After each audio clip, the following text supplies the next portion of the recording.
think the sufficient amount of allocations have already been done by the government, or are you expecting some specific allocations to be made, especially in that particular regard in the coming budget? Environment is a public type of good, Right. and the externality which is happening due to various production and consumption activities. Ultimately, the government has to take the lead in terms of spending is concerned. Right. So, the fiscal allocation for mitigation and adaptation is not really sufficient given the biggest issue of climate change. Yeah.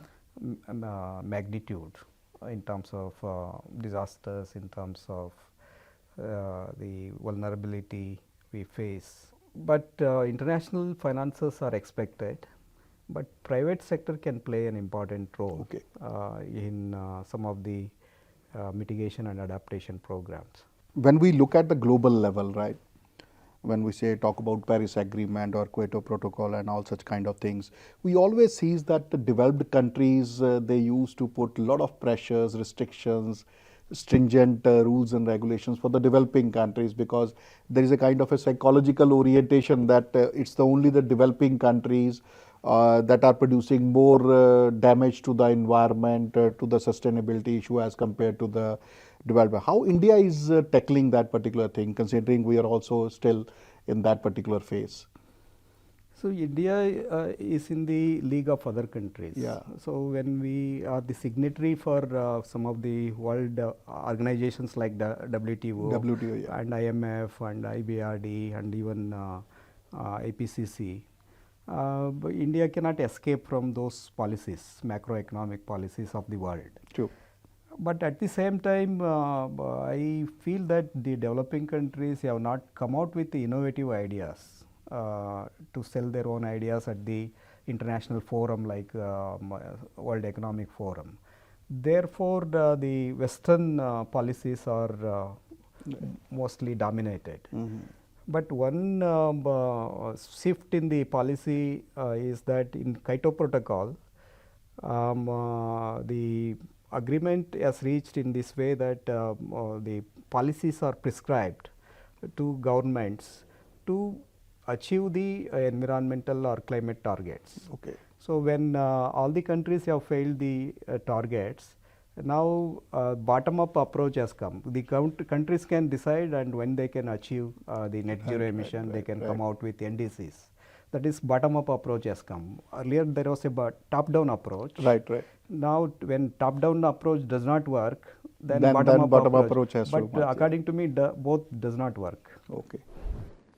We have another 2 decades to reach 26.5 trillion US dollar economy. For that, in addition to the inland resources, we also need marine resources. Right. So, we really also need to have a technology, economics and legal learnings, in short form TEL, that in educational institutions and as well as the constitutional functionaries and the citizens. True.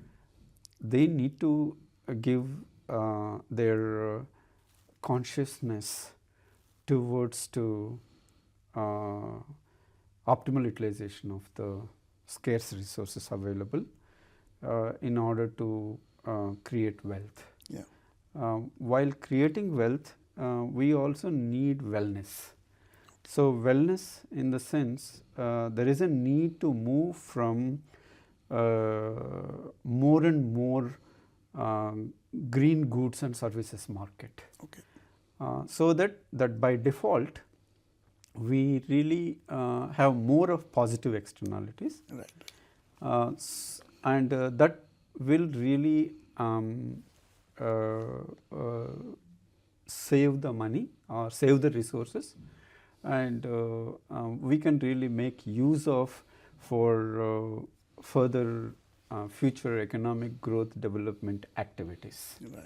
So, we are moving towards to in a right direction, but my view is that along with the state, the citizens also need to be more proactively participation. Okay. Whenever we think of budget, we talk about a lot of figures, big figures. This much amount of money has been allocated to education, this much money has been allocated to healthcare, infrastructure, and so on. But to what extent all those expenditure actually reach to the ground, right? And in that context, there is always a dilemma, there is always a question. And I believe that there are many institutions which are involved in that. So what's your take that how various state and central institutions can play a role that whatever has been allocated for a particular sector actually goes to the ground and to the public? First of all, thank you very much for having me here. So when we talk about budget, of course, as you rightly pointed out, many people, they have different kinds of expectation. And it's also a good fact that, as Honorable Prime Minister always says, the aspiration of people. So aspiration of people is growing in India, and people are becoming more and more aspirational. So the budget has to meet the aspiration of all the citizens of India, whether you belong to the rural area or semi-urban area or urban area, or whether it is agriculture or manufacturing or services sector. So but when we study or read or refer to a budget, yes, sometimes we get carried away by the numbers, because the budget, it's not just numbers, but it talks about the commitments, it talks about where we are leading, and it also gives a narrative of the government's intention. So here we have to see, when we are analyzing a budget, we have to see the impact. So intent to impact of the budget, not merely limit ourselves to the figures of the budget. How we can work on that? Is it good? Are we moving in the right direction? And if something needs to be done, what such kind of actions can be done in that regard? Because that's increasing every year. Right. Now again, if you see the FRBM Act of the Government of India, so we, as per the FRBM, we are trying to restrict our debt to GDP ratio. Even in the last budget, the target was set as 4.4% of the GDP. So around 4 to 5% is what the government is eyeing for. The reason is, say, if we keep on, even if it is 4 to 5%, you'll see in 20 years' time it is going to be 100% of the GDP. Yeah. Even today, the debt service cost and interest and other processing cost comes close to 20% of the budget, which is used.